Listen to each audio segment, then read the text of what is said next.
Good morning. Good morning, good people. Good morning. Hope you guys are having a great morning so far.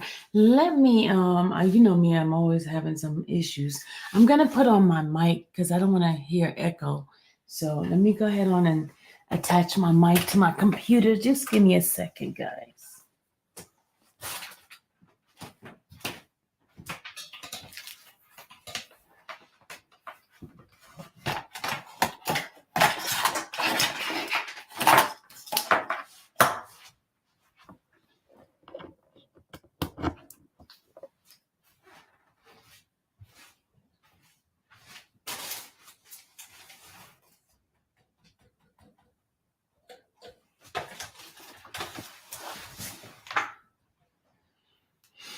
Let me change the setting.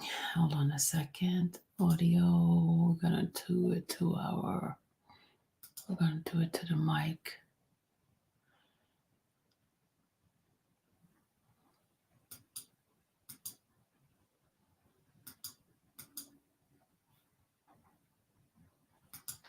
Testing, testing, 1, 2, 3. Does this sound better on the mic?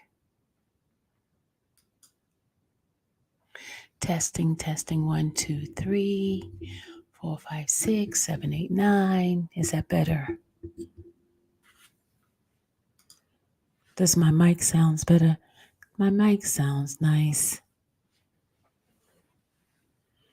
Do it sounds better? Tell me, tell me. Does my mic sound nice? Could someone please tell me? Monique, thank you. Thank you, Monique. You're the only one listening. All right. I have my mic in front of me now, and it should sound better than okay. Because I didn't want the echo to sound. Okay, because I have a little okay. Good morning, everybody. How is everyone doing?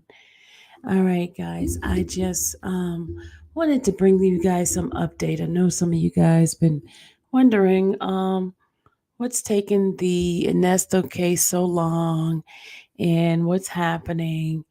And I went and found some of that information for you guys, and I wanted to share it with you guys. So good morning, good morning, good happy Sunday to everyone. God bless you guys. I hope some of you guys are going to church. Are you going to church, guys? All right.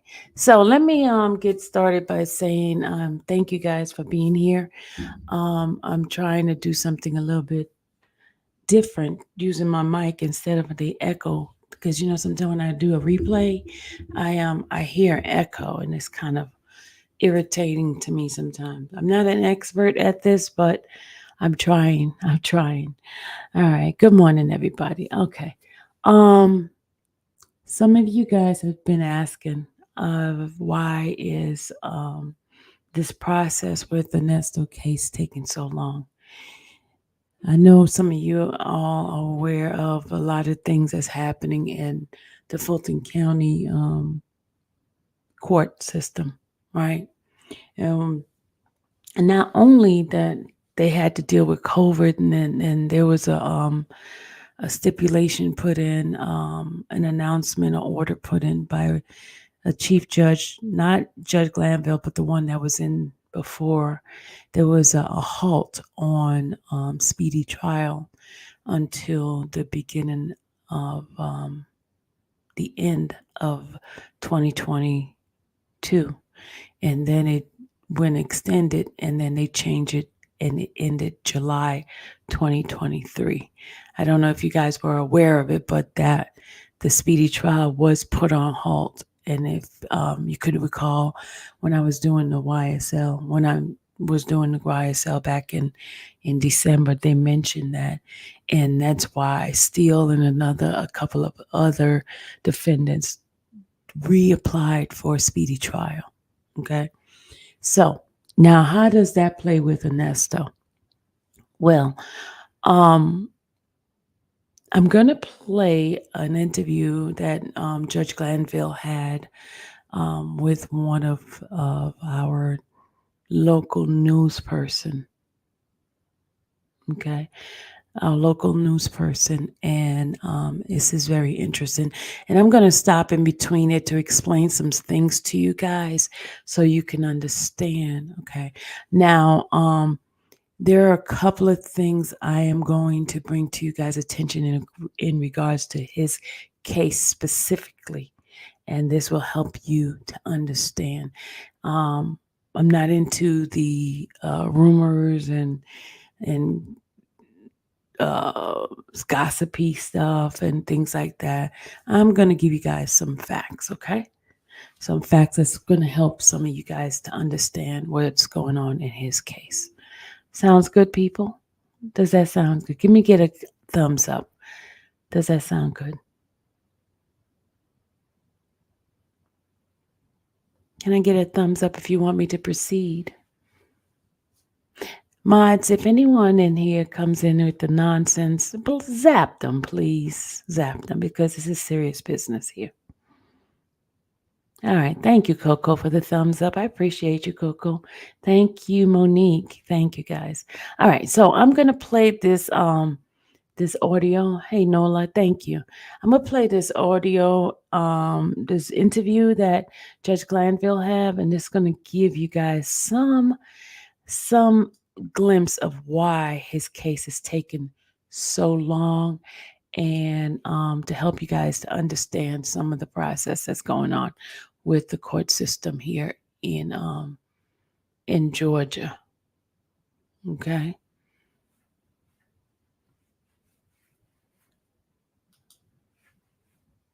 All right, here we go.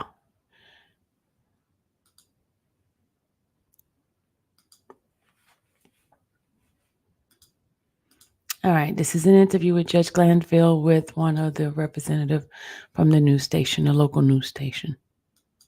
Judge, thank you so much for doing this. I think your voice in this conversation is really important to add some clarity about why the jail is the way it is and how the court system has played a part into it.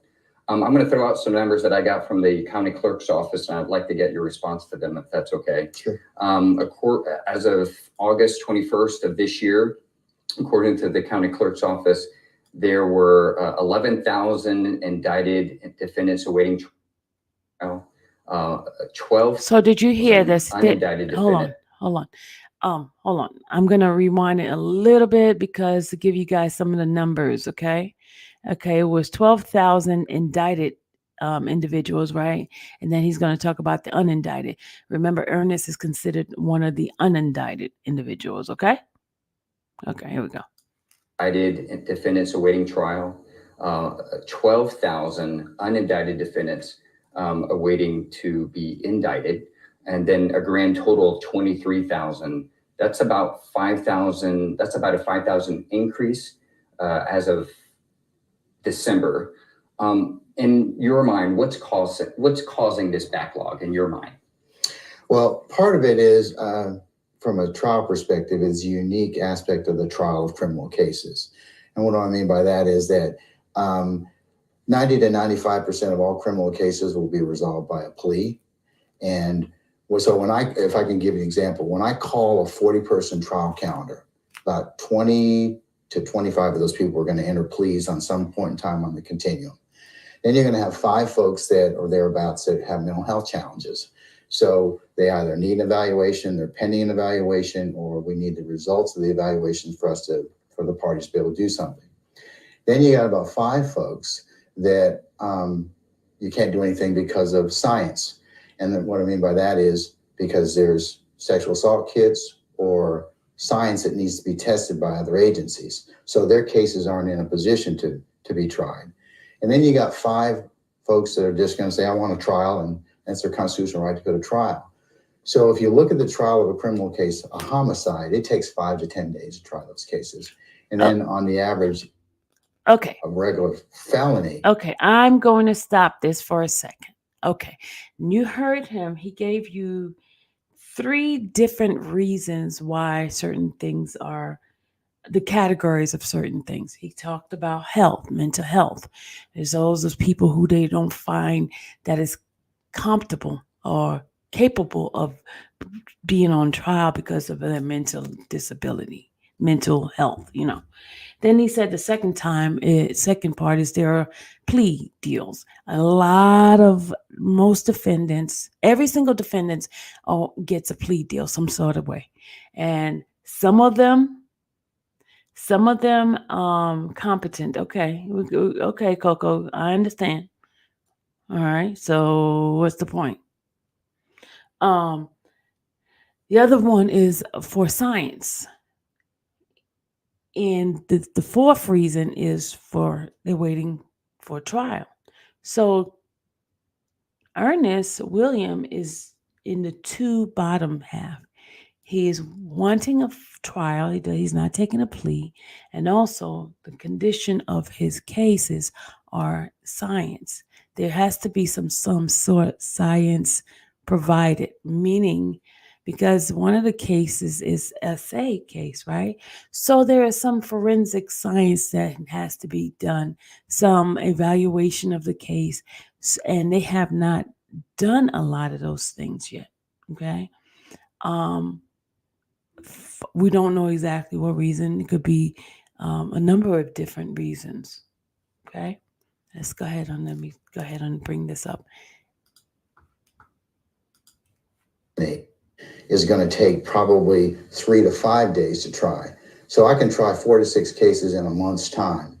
And so if you think about the other two categories of mental health and the science cases that are still outstanding testing, then coupled with the fact that I get new cases on top of that, I have to continually kind of touch those cases in order for them to be able to move.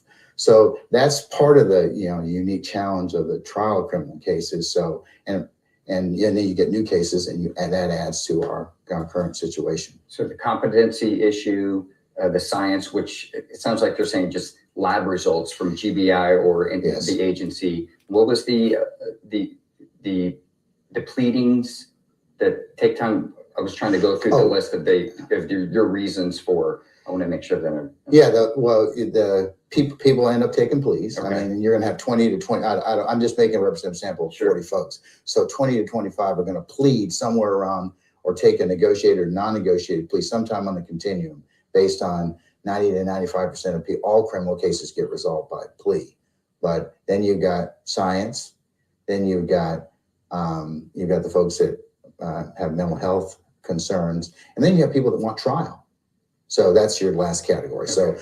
So those particular categories, and then I have to touch the people that have competency issues and follow up on those. And then I also have to recalendar the people that are still outstanding lab results, because the prosecution makes decisions on whether or not to continue to prosecute that case. And if I'm a defense attorney, I have to be able to see whether or not that particular test result may provide my client with some type of defense.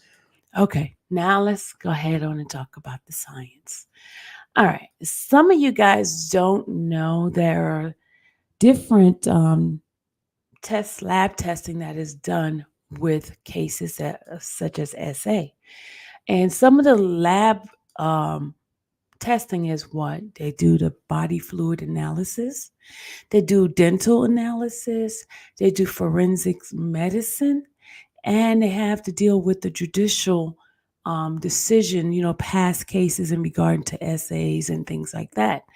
And also they have to deal with this law and statutes of those type of cases, okay?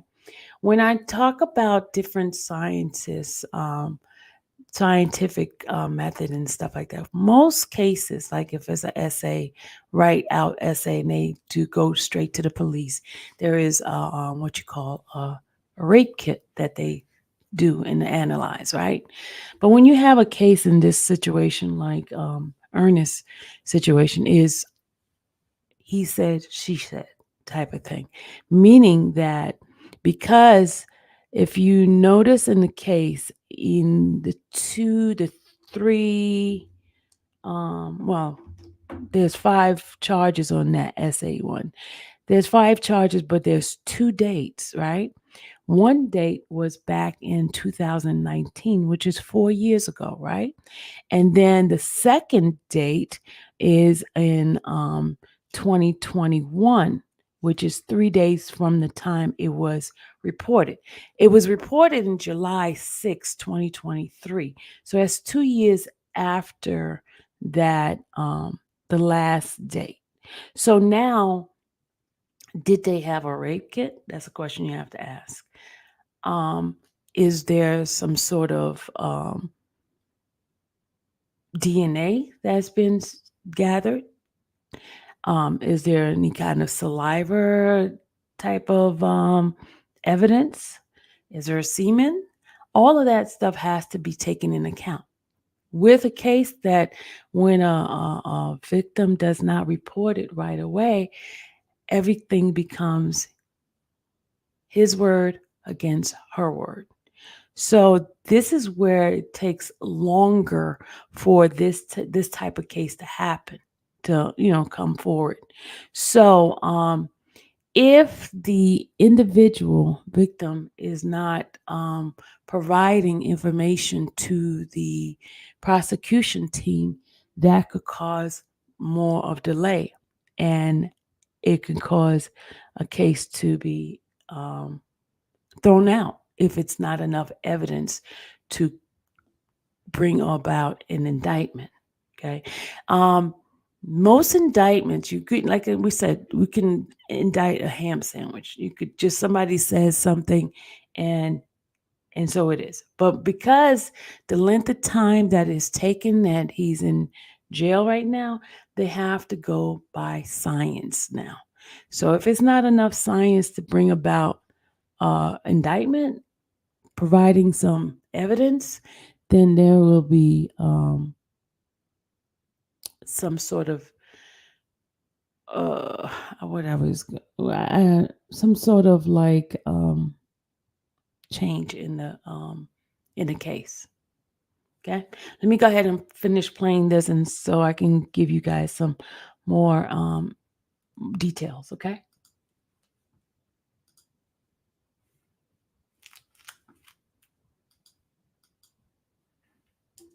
Okay, now my thing stopped playing.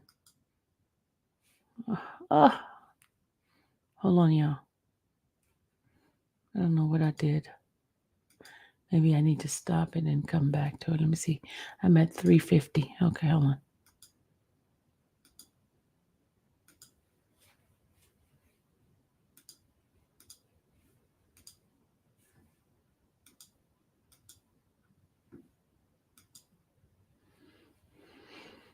Just 1 second, guys. It's acting up.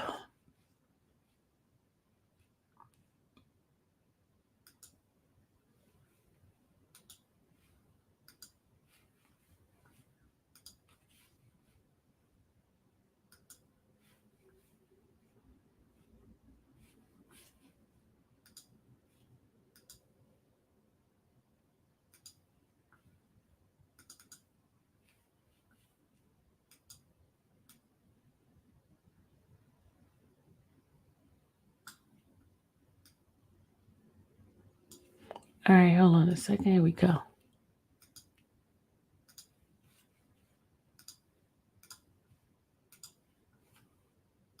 Provide my client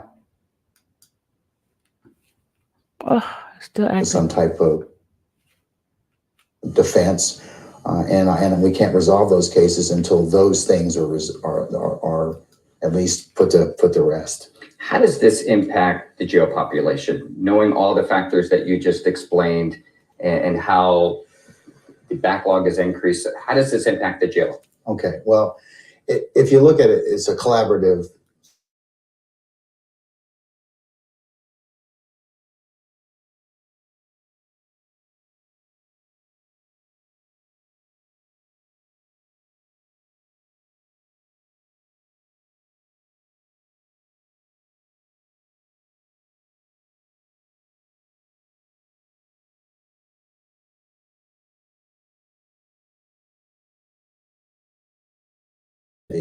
And then we've got a jail that was built in 1989 to house 1,100 people. That we have doubled the amount of folks in there just due to those factors I discussed. And then overcrowding is a national issue, Andy. We're not the only I would say, county or city that has to deal with the issue of overcrowding. And then we got, if you overlay on top of that, the effects of COVID and the fact that those particular people that were arrested during that particular time period. And then, as I mentioned, the unindicted cases that you brought up. We as the court can't do anything until those particular cases are in fact indicted. And two of the factors we just discussed about, in particular, science outstanding, as well as the challenges with mental health defendants. Those are two things that Madam District Attorney Ms. Willis has to contend with to make a determination on whether or not to indict somebody and how to proceed and prosecute on those cases. So those two things really make a big difference on the ability for us to tackle those particular that particular jail population. I found that the sheriff provided me some stats himself that I thought were very compelling. There were, as of August, there were 690 individuals booked in jail for at least 1 year or longer waiting for trial. 3 years or longer, 142 inmates, and 19 waiting 5 years or longer. The DA says for those 19 waiting 5 years or longer, they were competency issues. They were in and out of mental health facilities trying to get them competent enough to go to trial. There was a gentleman I found waiting 13 years for trial. Again, he had competency issues. Should it take 5, 10, 13 years to determine whether someone's competent enough to go to trial? Well, what I did like tell you to begin with, I can't comment individually on any of those cases because of the requirements of the judicial canons of ethics. But what I can say that each particular case is unique and has its own set of circumstances and facts. And while it's not acceptable for people to spend those particular lengths of time in jail, our appellate courts review these particular types of cases on their individual basis to determine if that was appropriate. And this is something that we as justice partners are working very hard to identify cases that need some attention for various reasons. But as the things you just mentioned, mental health is a real big concern with, because if you can't get somebody competent, you can't try them.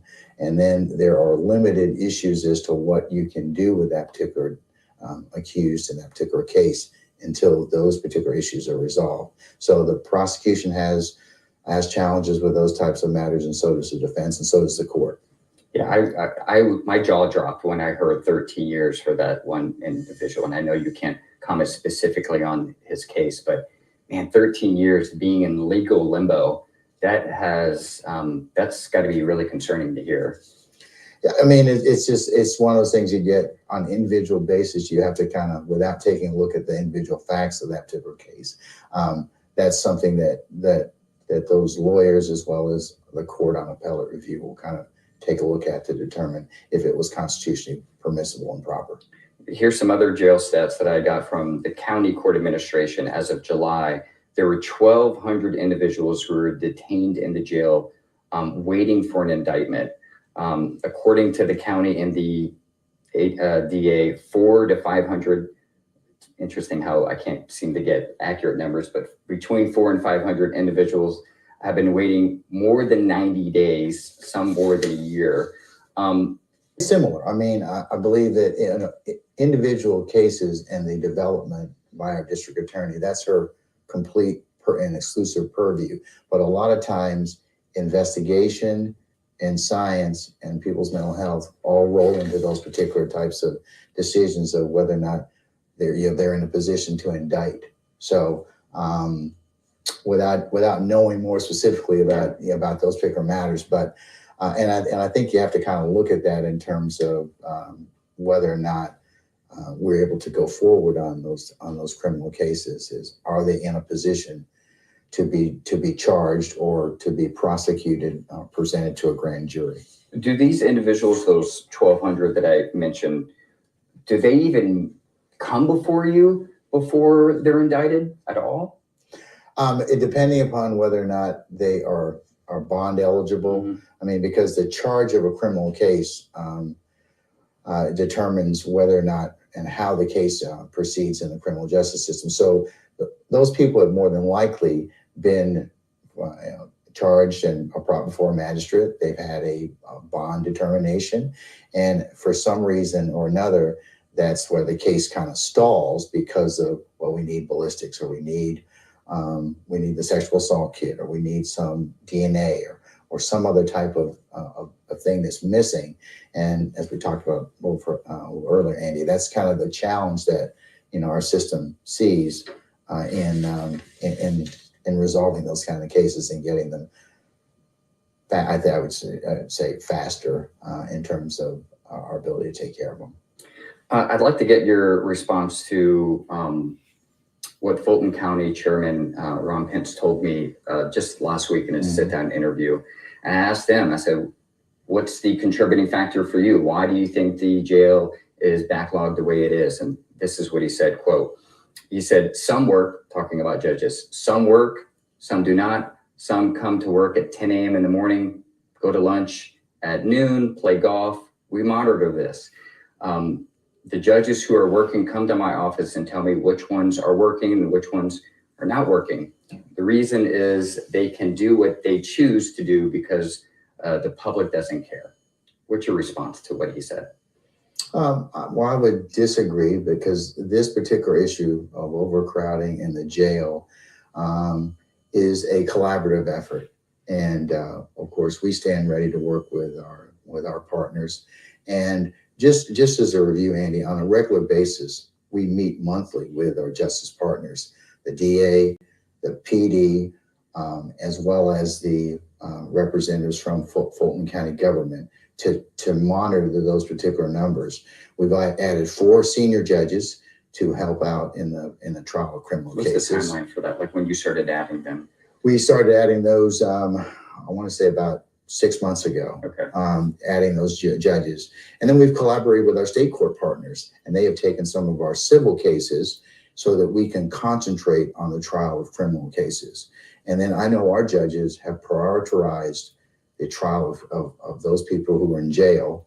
And in fact, we've reduced since December of 21, the COVID backlog by 57% of those people who are in custody. So I know we're working really, really hard. And then I'd like to be able to tell you that within a couple of weeks, we're going to vote on establishing a competency court so that a particularized judge can be responsible for those types of cases I told you about that we have some challenges with, people with mental health concerns. So a judge, you're looking to have one judge handle all the competency issues? Is that what you're saying? Well, the competency cases, yes. Competency cases, yeah. Okay. And this judge would track them from the time that they hit the jail and would come up on a calendar. So instead of my dealing with that particular person, you have an individual judge that follows that particular case so that it doesn't drop through the cracks. Or we can, as I mentioned, with criminal cases in particular, you have to touch them on a regular basis for them to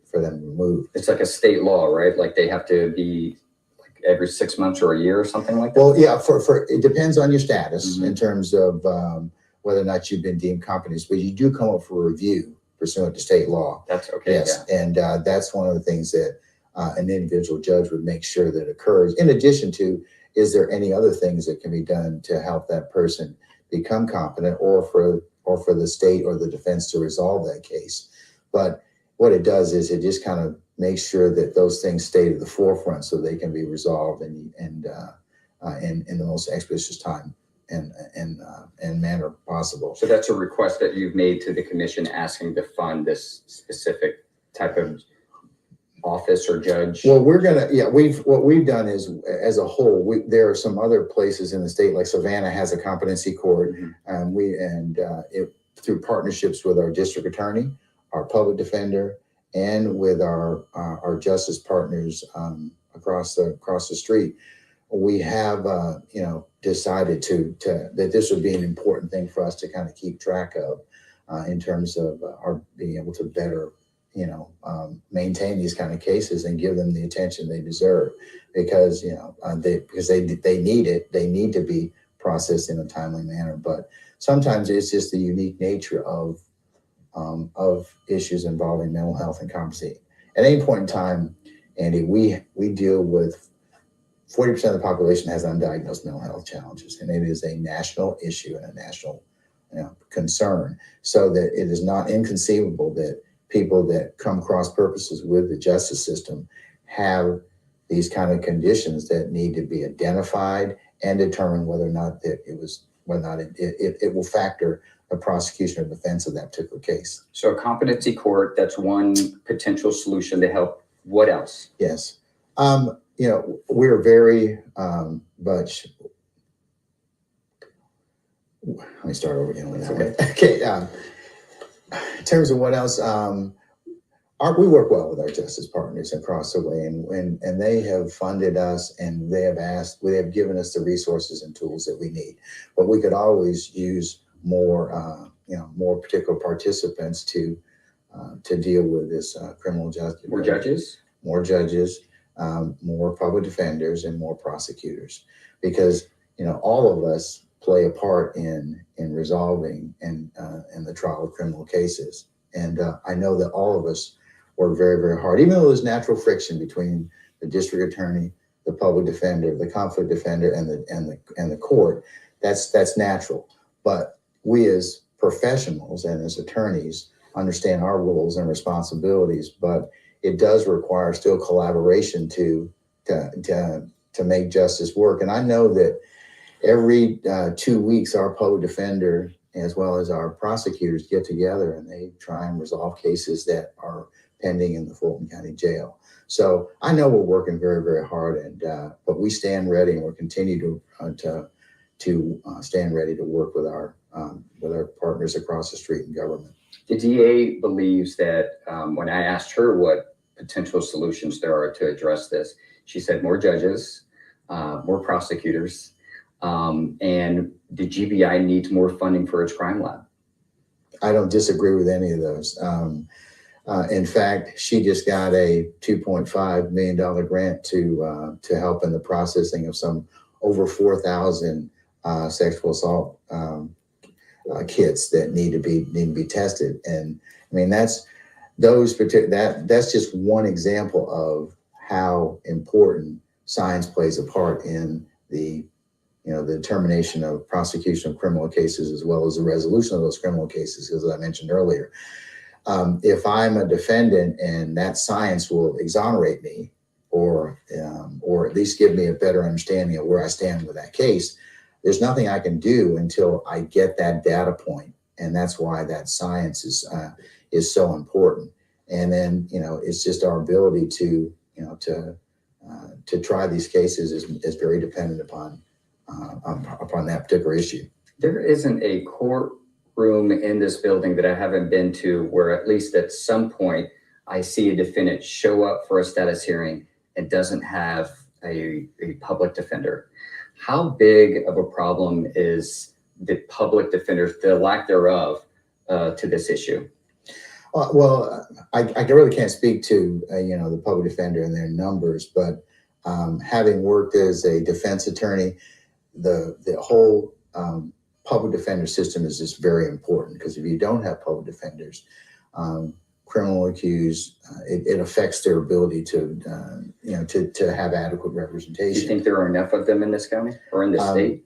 I'd like to see more, because you're limited by the number of attorneys that you have, and especially now with number of multi-defendant cases, we need more defense attorneys and conflict defenders to help out in the trial of these particular cases, represent people and in the trial of these cases. So yes. When I'm going to talk a little bit more about one last thing that Chairman Pitts mentioned at that quote that I read to you.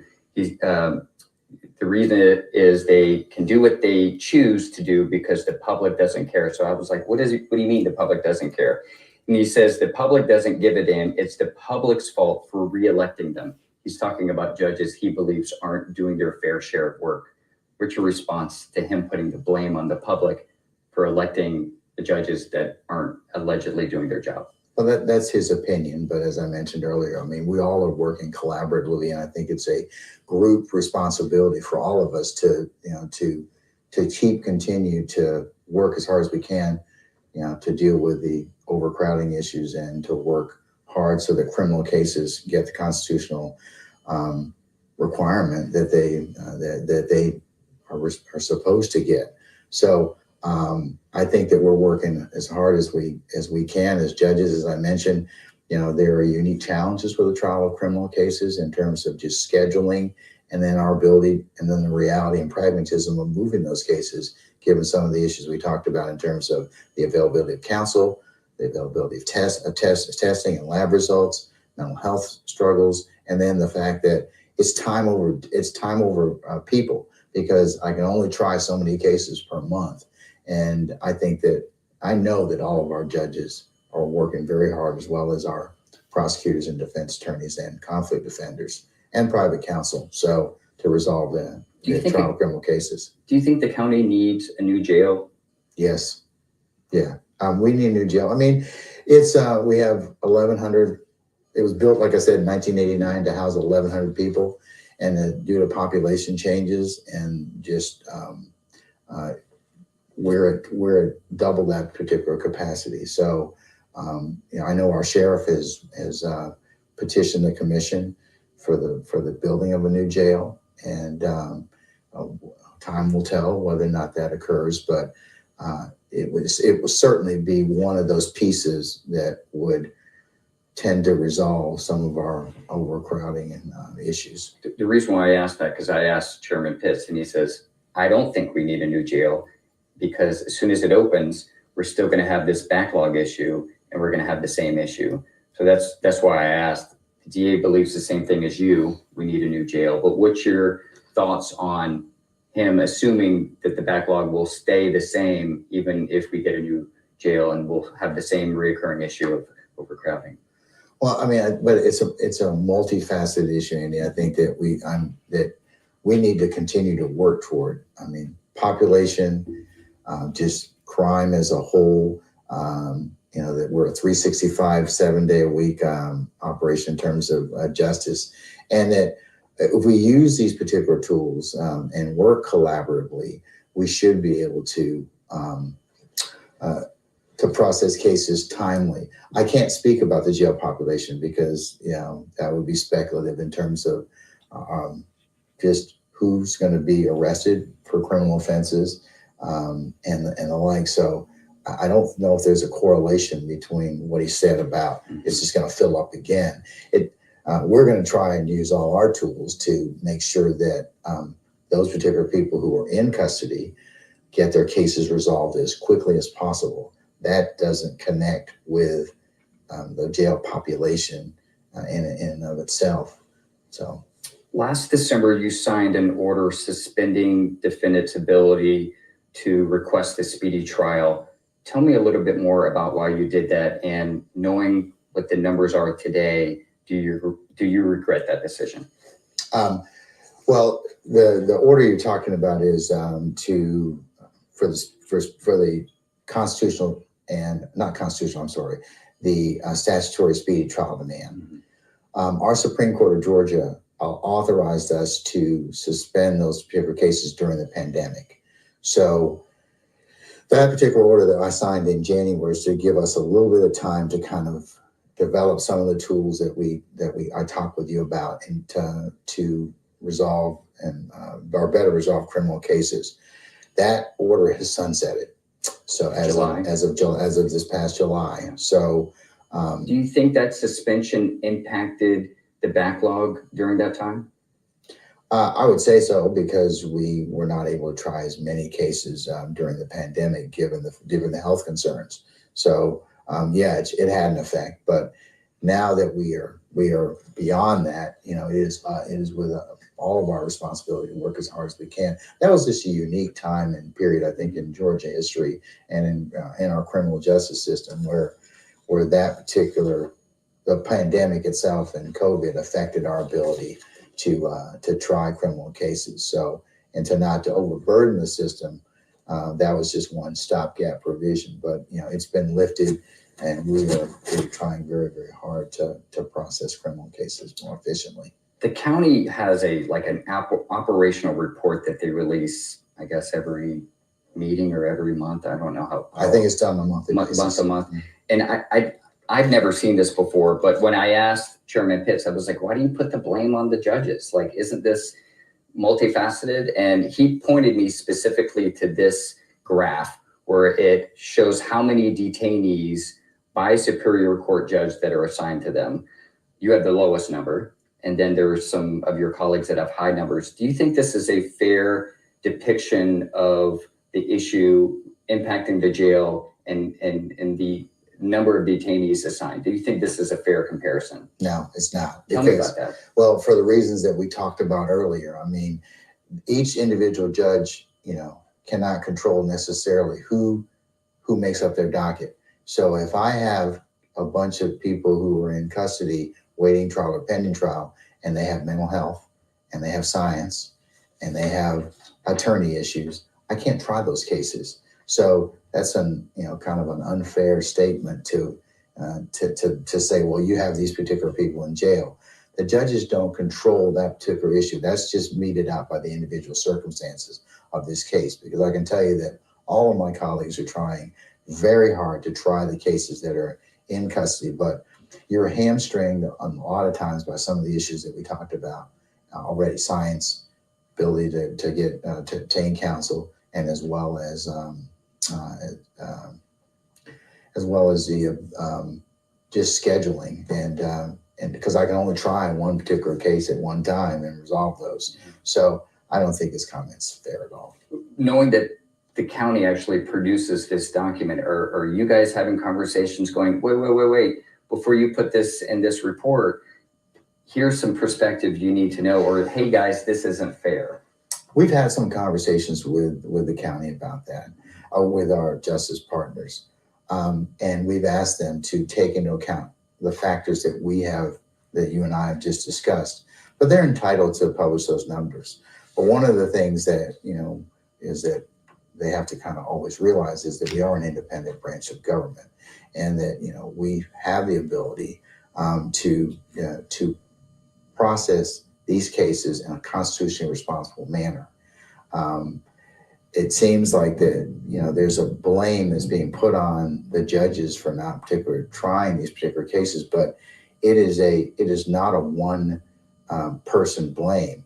If I can't move a case because the DA is not in a position to indict it, if I can't move a case because I don't have the science behind to make sure lab results, if I don't have the ability to have another lawyer because we have a decrement of public defenders or C3 attorneys, then that impacts my ability to try that particular case that may be in custody. So when our chairman talks about those issues and that publishes that particular graph, it's not representative of all of the issues that kind of make up that.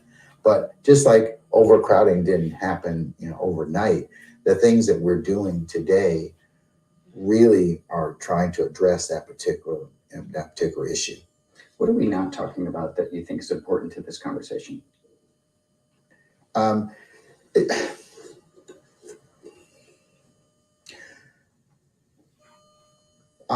think that we talked about everything. I really have in terms of everything. I mean, but we have our challenges, but I do believe that this is a collaborative solution. This is a collaborative task that we need to continue to work very hard at, so that the jail numbers can go down and people can be processed in a constitutionally responsible manner. A year from now, what do you think the numbers will be, or what do you think the conversation will be? The conversation will be that these numbers will continue to decrease because of all of our work, and all of us have a responsibility in our respective areas to try and work collaboratively to put these cases in the best posture to resolve. It makes no difference to any of us if you want to have a trial or you don't want to have a trial. We're constitutionally mandated to give you time and opportunity to have your case heard, either before a judge or jury, and that's what we're going to continue to do. There seems to be fewer and fewer trials. Like if you wanted the trial, you almost suffer more because it takes so long to get to trial. Is that a fair assessment? No, I don't think it is. I think that based on the individual circumstances of any case, will dictate how fast your case may be able to go to trial. And, and certainly you want to make sure that you're in the best position, no matter who you are, the state, the public defender, or the court, to provide, the best possible representation for the entity that you have. The court is the, charged with responsibility of giving you a trial, but I can't give you a trial if we're not ready to go. It would be one thing if the state was standing up and saying, "Hey, judge, we're ready to go. We're ready. We've gotten everything," and the defense is doing the same, and then the court's not being responsive.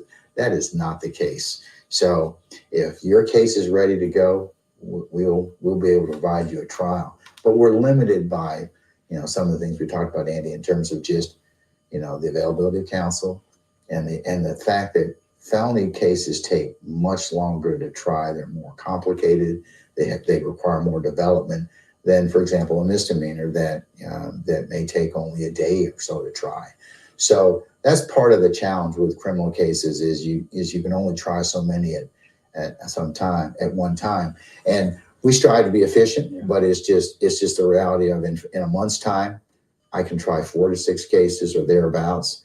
And there are 15 of us that do criminal cases. So it's a management issue. Yeah. And we really have to, and as I mentioned earlier, the trial of criminal cases requires it's button seat time, and you have to touch that case in order for it to move. Yeah. So that's our challenge. But a year from now, I believe those numbers will be down. And if there's anyone that knows how to try multiple people at the same time, I think it might be you. Last question, a criminal defense attorney once told me he compares the Fulton County Jail to Guantanamo Bay, Gitmo, because just like at Gitmo, there are individuals who have never been officially charged for a crime, waiting a significant amount of time. There are people in Fulton County's jail that have been waiting a year or longer to be indicted, officially charged with the crime. When you hear that comparison, what goes through your mind? I really don't really have a comment on that because, as I mentioned earlier, each individual case has its own set of circumstances that you kind of can't paint all the cases with the same brush. So for the reasons that we talked about earlier, in terms of just personnel, science, and mental health challenges and other things that go into whether or not that case can be brought forward. I think for a number of people, they look at, well, the person's in jail. Well, that person has been to see a magistrate, has had a bond determination, and if I know from my perspective, if I have not given you a bond, it is really incumbent upon me to try your case as expeditiously as possible. So I share a lot of frustration when I can't get persons to come before, like defense attorneys to come before me because they've got other cases. I mean, that's just a reality. Yeah. I'm not laying blame on anybody. Or I can't get the science that the GBI may have or another entity. It's not ready or hasn't been. It's in the queue to be tested. Or I have mental health challenges that I got to deal with from a defendant whose counsel has raised, the basic issue of competency. Because if you're not competent, you can't go to trial. But I have to continually touch and manage those cases in order for them to resolve. But that's my responsibility. I mean, is to make sure we keep attention on those particular cases. And I reset and I status a number of cases multiple times before they may be ready to go to trial. And I don't mind doing that, but I think that's my responsibility. Chief Judge Glanville, thank you so much. You're very welcome. Appreciate it. Thank you. All right, guys. What do you think of that interview? What do you guys think of that interview? What do you guys think? As it relates to Earnest Williams' case. What do you guys think? In Texas, we have 24-hour court. Okay. What do you guys think? Does he have an excuse for that one? Because he said, according to him, he says cases that have not had a bond, they were going to give it priority expedited and all that. So you guys know Ernest didn't get a bond until he had no bond for that essay case, right? He didn't get a bond until this year, right? So he still has not gone to trial. And even the bond amount is pretty high. Your comments is okay. Give me your comment, Tall Glass. You can give me a comment on any case you want to give me a comment. I was just talking about Ernest right now, but go ahead, give me your comment on the YSL. So what's your comment?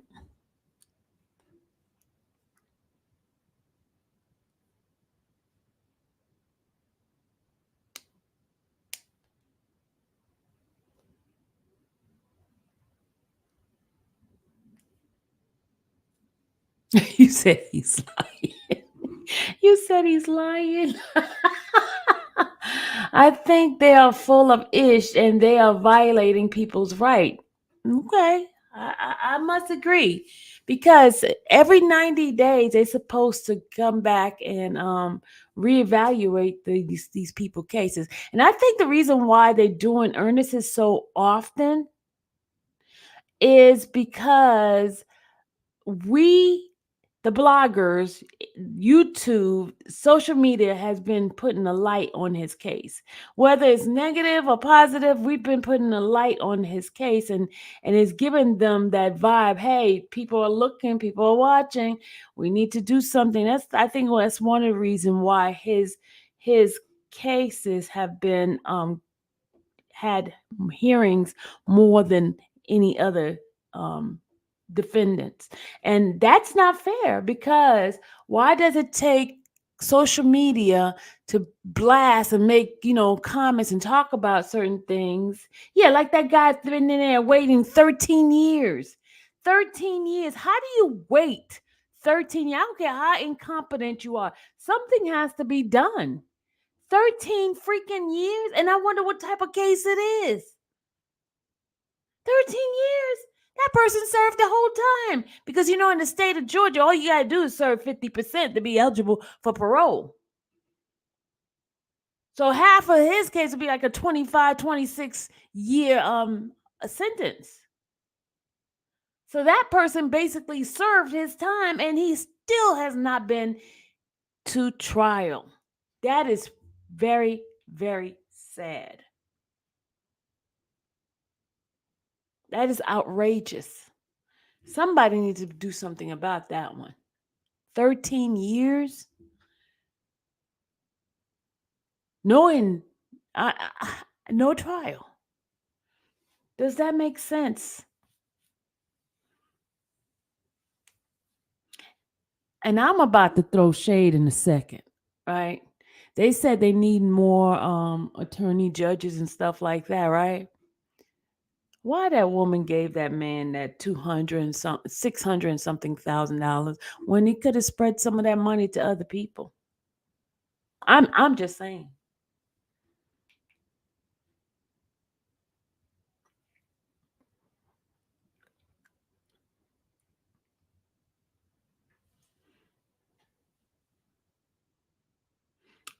Miss Betty said Ernesto has an incompetent lawyers. His bond is too high.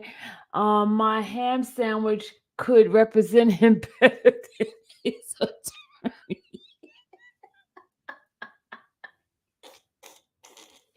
Not the ham sandwich.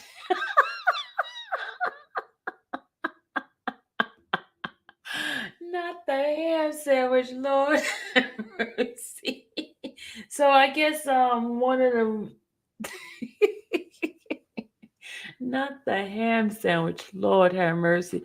That's what I was thinking. You paid Wade all those coins, and man. So that is the reason why I was giving you guys some updates why Ernest's case has not moved forward, is because of science. That's what is being said, because of science. They haven't done any forensics and stuff like that. They haven't even brought it over to the grand jury. Lawyers don't set bonds, the judges do. She asked how low bonds and was denied. She asked to low bond and the judge and it was denied. But she has to give a good argument too. You just can't just say, "Oh, you can't." You have to come prepared. You have to give why your client deserve a bond and got to be clear, concise, and helpful.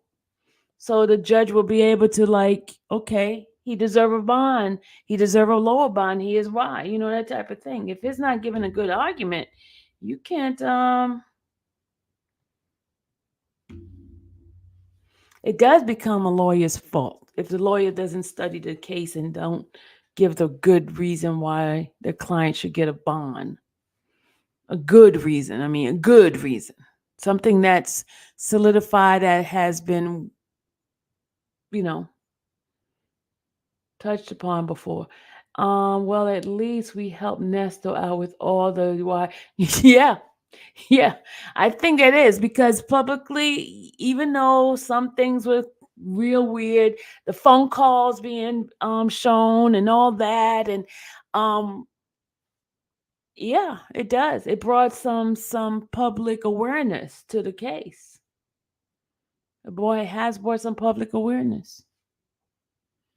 Good, bad, or indifferent, it has brought some public awareness. So they can at least look into it and not be sit aside and let it just waste. And he's been in there a long time. He has been in there a long time. And then his co-defendant has been out.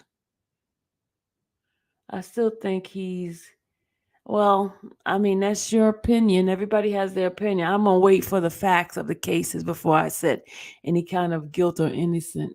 And according to the law said you're innocent until proven guilty.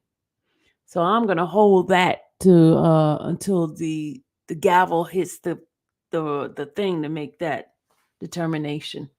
But the law says innocent until proven guilty, not guilty until proven innocent. It's the sad thing that black people are guilty until proven innocent. Yeah, definitely. That person definitely needs some attention. I wish I knew the name of that individual. Maybe I could contact my person that did the interview. I'll contact them and find out what's the name of that individual who's been in there for 13 years and has not had any kind of trial. Yeah, I'm gonna check that out. Hold on, let me text them and see if I can get that information from them. That's a good one, Coco. That is a very good one. I'm gonna text my folks and ask.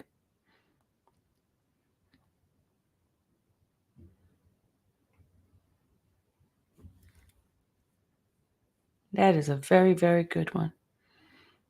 I'm gonna text. Hold on a second. Gotta make some texts. I know it's Sunday, but those reporters work round the clock, so.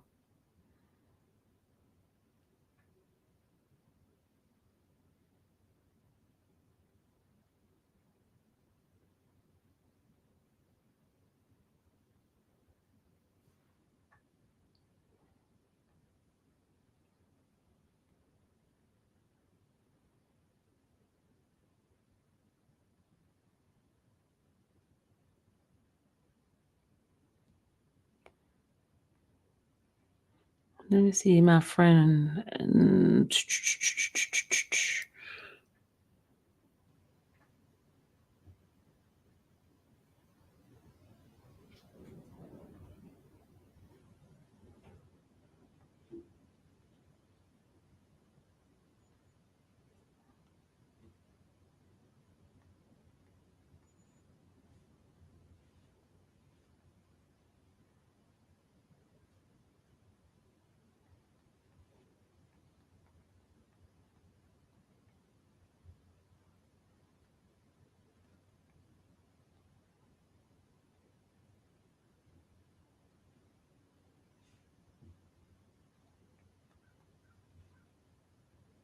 Hold on a second. Why not? I just text and see. I'll just text and see if they respond, if they can give me the name of the person.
Okay, I haven't gotten a response yet. Just 1 second.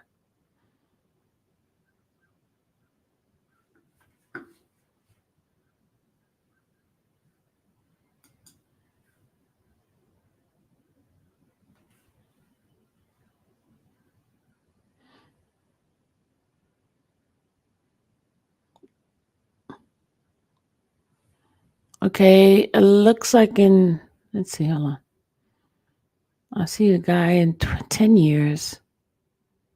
Oh, wow. This guy, listen, his name is Maurice Jemerson, pretrial detention, the longest in Georgia history. And listen to this. He waited 10 years in jail, right? In detention. And guess what? His trial ended with a hung jury. Can you hear that? Did you hear this? A hung jury. Jemison attorney Drew Fishman said his client incarceration is the longest pretrial detention in Georgia history and the second longest in the U.S. history. Fishman is representing Jemison for free as a result of the coverage in the case from Atlanta News First investigation. I'm the old-fashioned Fishman said. I think people should be convicted of crime before they're punished. This is an unprecedented case. This is about a core constitutional right, the right for a speedy trial, the right to due process. And when you see people denied that right, the public needs to know about it.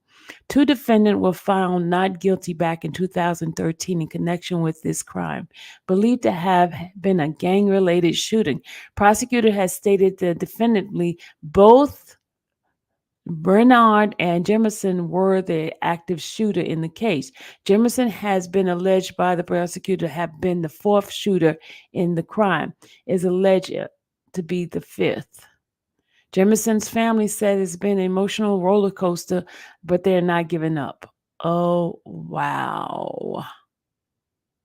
His constitutional right has been violated, said Jemison's mother, Sonia Holmes. No one has paid attention. They put him in there, but they forgot about him. Wow. You guys hear this? I want to see what he looked like. Hold on, let me show y'all what he looked like. Hold on, y'all. Let me show y'all what this guy looked like. And it ended with a mistrial. Look at this. This is him. This is the guy right here.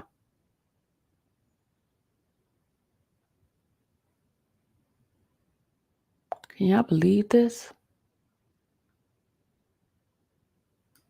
just into Atlanta News First. A judge has set a trial date for a Georgia man who's been waiting 10 years behind bars for his day in court.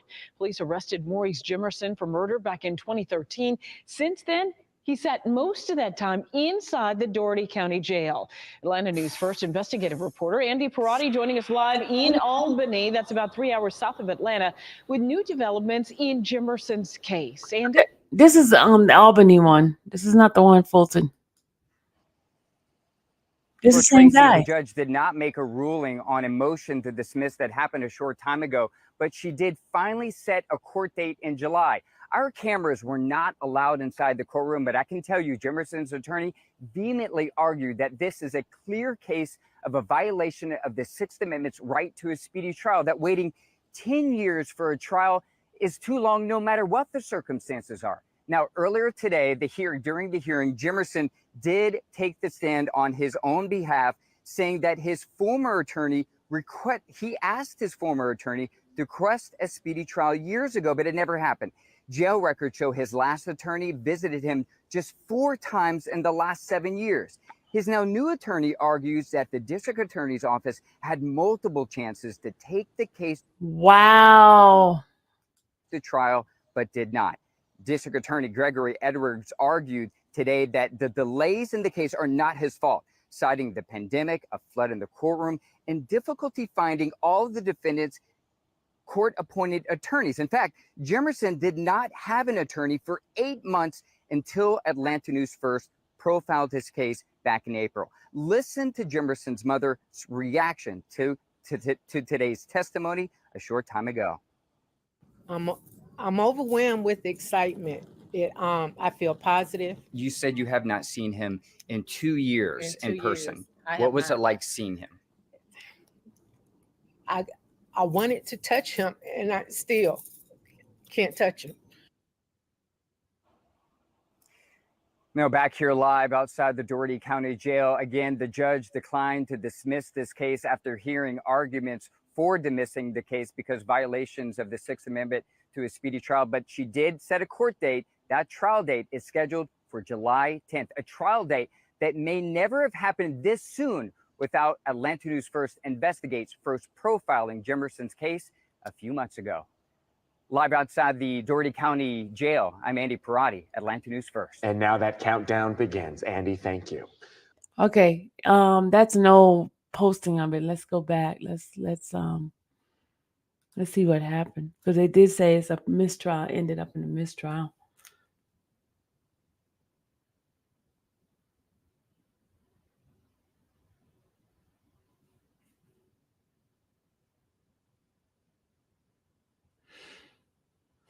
Wow, this is crazy, y'all.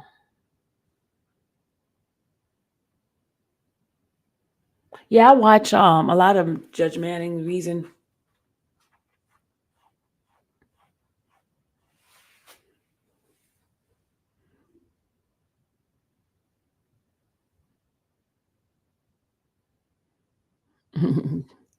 I think Judge Manning is not playing with them.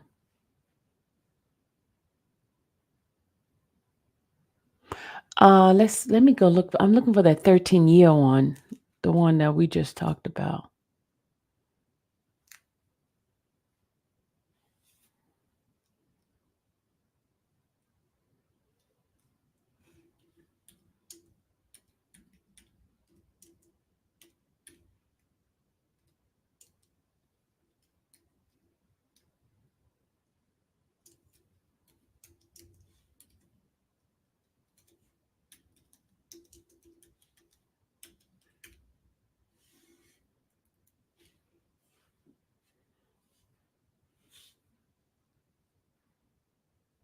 Okay, hold on a second.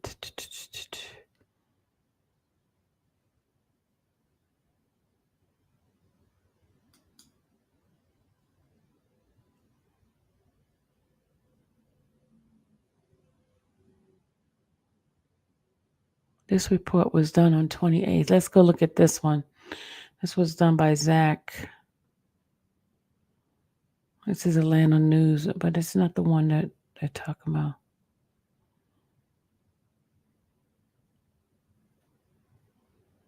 I said 1,000. Okay, let's go ahead and play this one.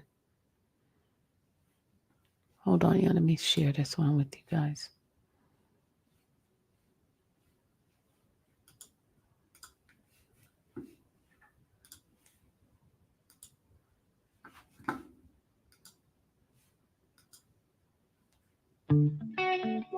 Oh, commercial. Let me mute this for a second.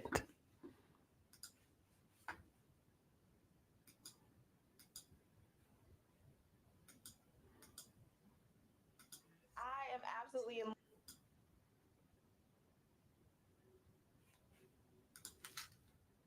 On 11 Alive, it is the cornerstone of the American justice system. The idea of innocent until proven guilty. But right now in Atlanta, many defendants waiting trial are held in that notorious jail known for decaying conditions and violence. Well, tonight, 11 Alive investigator Zach Merchant reveals hundreds of them are stuck there for months waiting for prosecutors to move their cases forward. I want justice for my son because I won't never get him back no more. The U.S. Department of Justice announced it's investigating conditions at the Fulton County Jail. But I also had 4 knives pulled on me at once. I had knives put to my throat. He should have had his day in court. Instead, he had a funeral. Story after story from inside the Fulton County jail system. To Reuben Gordon, they're no surprise. He spent almost 2 years there awaiting trial as an inmate. Literally, they were going to sleep with one eye open because everybody had knives. Like Gordon, the bulk of the system's inmates are housed at Rice Street, a building in such poor condition, its walls are crumbling, and inmates are using the pieces to make knives. Everyone had some type of weapon that they made with the materials from Rice Street Jail. Between January of 2022 and September of this year, 23 inmates died in the Fulton County jail system, according to records obtained from the sheriff's office. Most were treated as medical incidents, a few as violent crime scenes. Over a similar time period, documents record hundreds of stabbings. This isn't a place anybody would want to spend time in. Absolutely not. But many are locked up there without formal charges. According to an October Fulton County government report, more than 1,000 inmates were behind bars still waiting to be indicted. Data presented by Commissioner Bob Ellis at a September meeting indicated more than 500 were waiting longer than 90 days. 60 have been waiting for over a year. You can take a look too if you want to hang on to that. We showed those stats to Atlanta-based defense attorney Robert Rubin. It is tragic. Rubin says an indictment is effectively the starting point of a criminal case. It marks the beginning of the formal march towards a trial. Without it, defendants in the Georgia legal system have few options. So you can't get discovery before you're indicted. You can't file a speedy trial demand before you're indicted. You can't file other motions dismissing the case until you're indicted. You are in purgatory, essentially. The Fulton County detention system is a jail, not a prison, meaning the vast majority of inmates have not yet been convicted of the crime they're held on. Those who remain inside its walls are typically there either because their bond has been denied or, like Gordon, they can't afford to pay it. What were you charged with? Burglary. Eventually, Gordon managed to get out after his case was shifted to a pretrial diversion program. But many others remain unindicted and behind bars. This is not acceptable. Fulton County Commissioner Bob Ellis says multiple factors and departments have contributed to the case backlog. But he says a large part of the responsibility falls on Fulton County District Attorney Fonnie Willis's office. You've got X number of cases unindicted. You've been handed significant amount of funds. You see what the numbers are. Do something about it. Gordon doesn't need to be told. I used to call Rice Street the Roach Motel. You could check in, but you can't check out. In Fulton County, Zach Merchant, 11 Alive News. By the way, Reuben Gordon's case will be dropped once he completes his diversion program. This is according to the program's organizer. By the way, tonight he is still maintaining his innocence. 11 Alive did reach out to the Fulton County DA's office for a comment, but they never responded.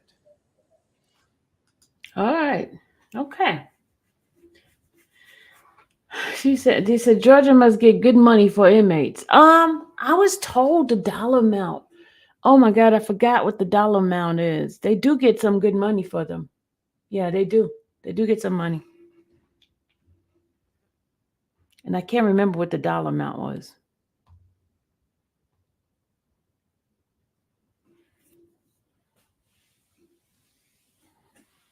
Yeah, so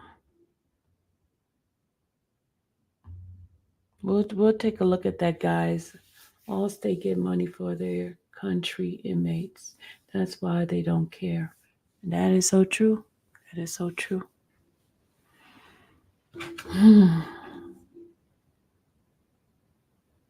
She took over 2021. She just took over 2021.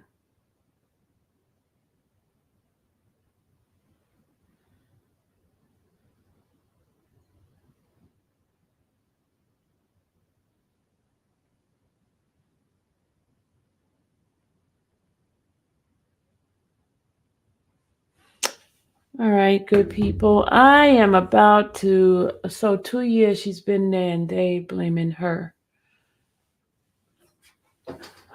Well, I would think the Earnest one is definitely her. YSL is definitely her. What else? Those two are definitely her. Because she's the one who indicted the YSL case.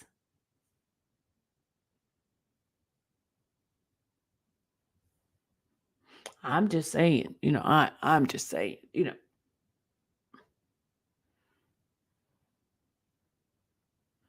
There was indictments in those, so with the YSL, with the Trump, there was indictment with Trump, but that's politically driven.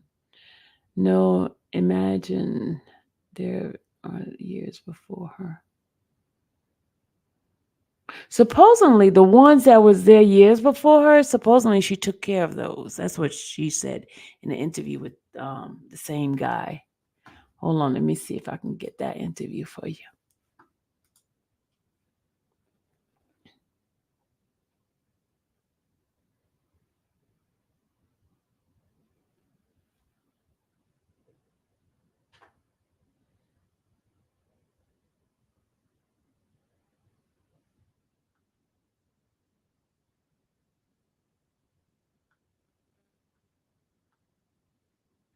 I don't have that one. I have to get that one.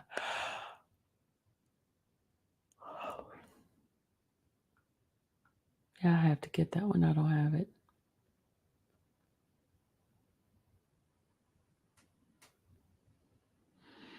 All right, I'm about to take myself off live now. I did say I was going to give you guys some detail on Mr. Earnest's case. There's still no forensics, no concrete information. The science of his case has not been completed, so they're still waiting. They're still waiting. And I am about to get off this live. You guys have a good afternoon. I have an event to go to. I might go live later on. But right now, you guys have a great Sunday afternoon. No, I think I am going to go live for a few minutes with the affirmations because I haven't done them this week yet. So I will check you guys in a few. Right now, you guys have a great and awesome day. God bless every single one of you guys. Love y'all. Bye.